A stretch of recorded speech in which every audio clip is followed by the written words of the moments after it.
भगत सिंह, राजगुरु और सुखदेव के बलिदान दिवस पर भाजपा प्रदेश अध्यक्ष ओम प्रकाश धनखड़ ने आजादी के समय की गांधी जी की उस चिट्ठी का जिक्र किया जिसमें गांधी समझौते के दौरान महात्मा गांधी ने आंदोलन वापस लेकर कांग्रेसियों की रिहाई की मांग तो उठाई थी, लेकिन जेलों में बंद भगत सिंह, राजगुरु और सुखदेव के अलावा उन क्रांतिकारियों की रिहाई की मांग नहीं की जिनका देश की आजादी में महत्वपूर्ण योगदान था। गांधी जी की चिट्ठी के बाद सुखदेव ने गांधी जी की चिट्ठी लिखी थी जिसमें उन द्वारा क्रांतिकारियों के साथ किए गए भेदभाव पर सवाल किया था।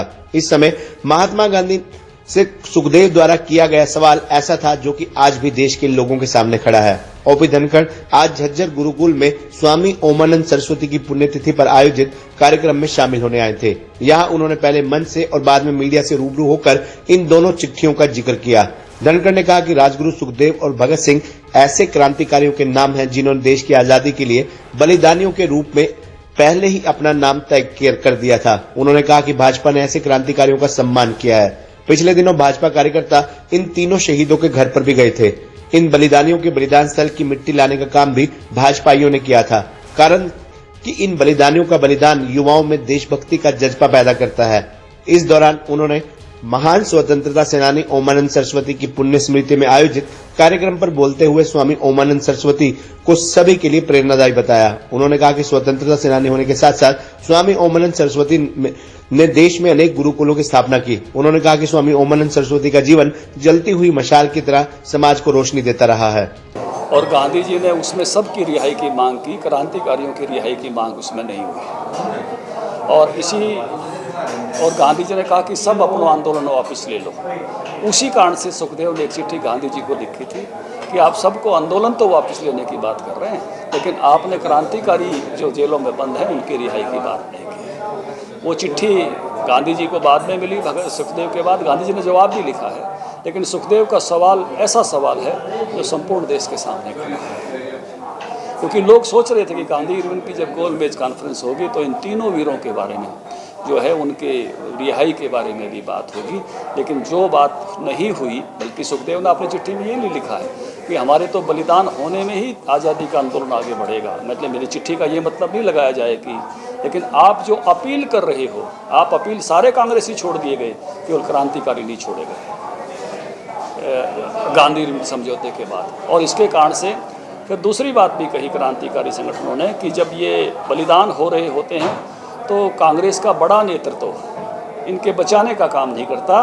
जब बलिदान हो जाते हैं तो इन पर श्रद्धांजलियाँ देता है, प्रशंसा करता है। ये हुआ जब कराची में अधिवेशन हुआ उसी महीने में, तो इन तीनों शहीदों की प्रशंसा की गई, लेकिन इन शहीदों को बचाने के लिए जो योगदान हो सकता था वो नहीं हुआ।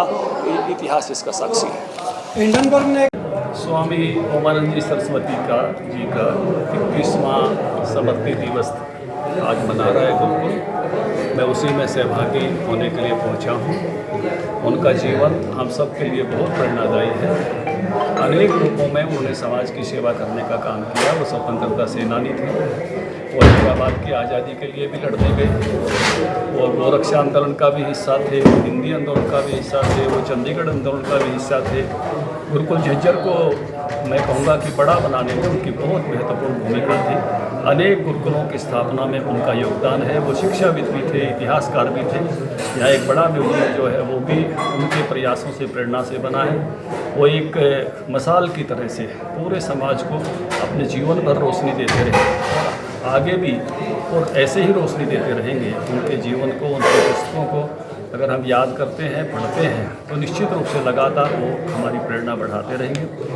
आज भगत सिंह, राजगुरु, सुखदेव का बलिदान दिवस भी है।